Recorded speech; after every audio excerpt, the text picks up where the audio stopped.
मेरे जानम मेरे हमदम, चलो कहीं दूर चलते हैं, गगन पे चांद तारों में, या फिर कहीं दूर जंगल में, किसी पुरनूर वादी में। वहीं पे घर बनाए हम, नई दुनिया बसाए हम, जहाँ हम तुम अकेले हों, न दुनिया के झमेले हों।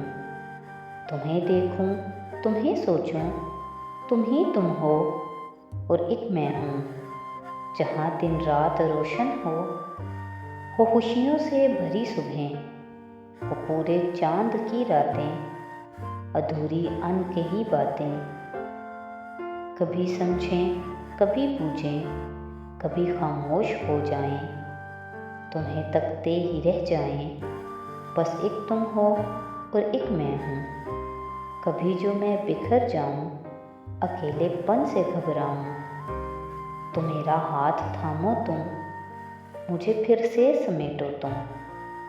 मेरी तन्हाइयाँ बांटो तुम, न कोई गम कभी आए, न कोई रोग हो दिल में। जहाँ हूँ प्यार की बातें, सभी इकरार की बातें। मुझे दिल से लगाओ तुम, मेरा तुम मान बन जाओ। चलो कहीं दूर चलते हैं, जहाँ तुम हो, जहाँ मैं हूँ। सजन हम तुम अकेले हूँ, चलो कहीं दूर चलते हैं।